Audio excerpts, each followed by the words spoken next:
Learners and leaders, I'm so excited you're here. We are talking about owls again this week, but we're not dissecting pellets like we did last week. I'll put the link for that in the description below. Instead, we're going to do something a little bit different. We are going to paint this funky bird. You want to paint this bird with me? Come on, let's go.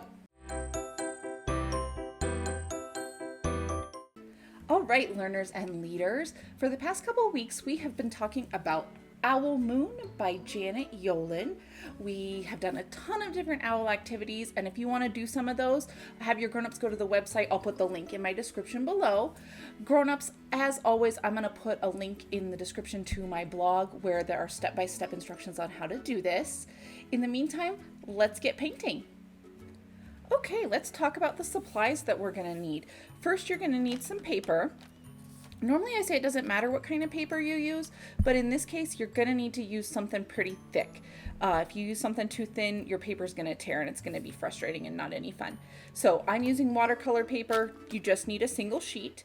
You also need some paints. You're going to need something that's good to draw circles with. These ones have a nice pointy tip that makes them great for drawing circles. You're also going to need some paint pens to add detail at the end. I am using 3 different colors, but any colors that you want, and a tiny piece of cardstock for our owl's beak. And that's all you're gonna need. All right, the first thing we're gonna do is take our paper and we're gonna fold it in half. We're gonna fold it in half along the long side, like this. We're gonna put a crease in there so it kind of looks like a book, right?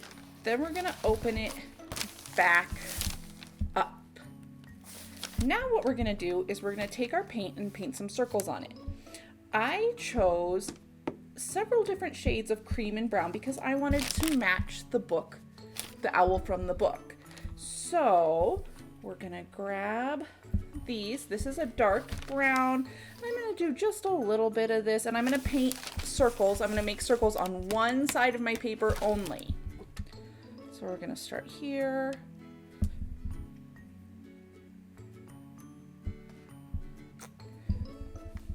And we're gonna just keep adding circles. And it's okay if your circles cross. You are gonna wanna give just a little bit of space right here along the fold. And if you don't, it's okay. With all art, there is no wrong way to do it. Don't get super close to your edges because it'll smush out. But again, we have paper here to protect our surface. So if it smushes out, it's not the end of the world. Put a circle here. And we're gonna do one more set of circles. Maybe we'll do some little circles. Ooh, that was a lot. So we have a whole big set of circles here that we're gonna make our owl into. And we're gonna just fold it in half and smush. We're gonna really press it down, push towards that center. You wanna get all of your paint all smushed out. You won't be able to tell from the video, but I can feel the paint kind of moving under my hand.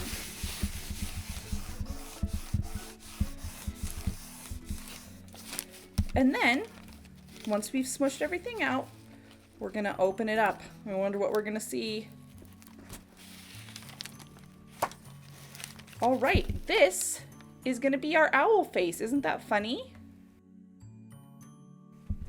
Okay, learners and leaders, so here is our painting.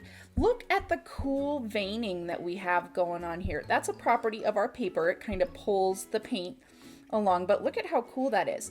Now there's a lot of paint on here, so we need to let this dry before we can add our features. Might need to dry for a couple days because again, there's a lot of paint on there. So we're gonna set this one aside and let it dry. I did this one a few days ago, so we are able to add some features. One thing I do want to point out is that on this one, I had done a little triangle up here, and look how cool that is. So if you want to experiment with some different shapes, that's awesome. You get some kind of different stuff. what we are going to do is give our owl some eyes and a beak, and then he will look like a little owl. So we're going to use our paint pens. I'm going to shake this paint pen up, and we're going to just draw our eyes. I'm going to put my eyes right here. And we're just going to draw our eye in. And all you have to do is make a circle. I'm going to do another one over here. Kind of try and get it even-ish.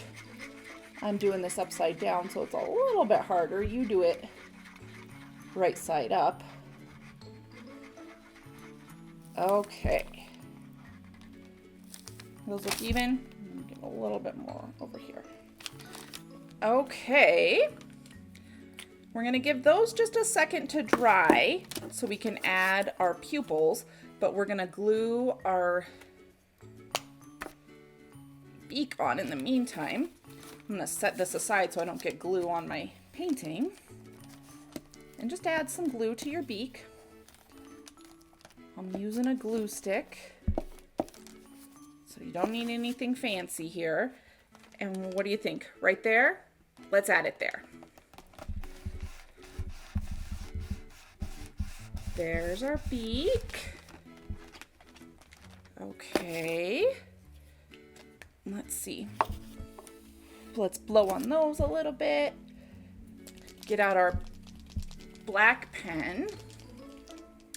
Where do you think my pupil should be? Where should the owl be looking? Should we make him a cross-eyed owl, or should we make him looking somewhere? Let's make him looking kind of up and away. We're going to draw our pupil on. You should let yours dry a little bit longer because mine is not dry, I can tell. My eye isn't dry. See, he's looking over in the corner.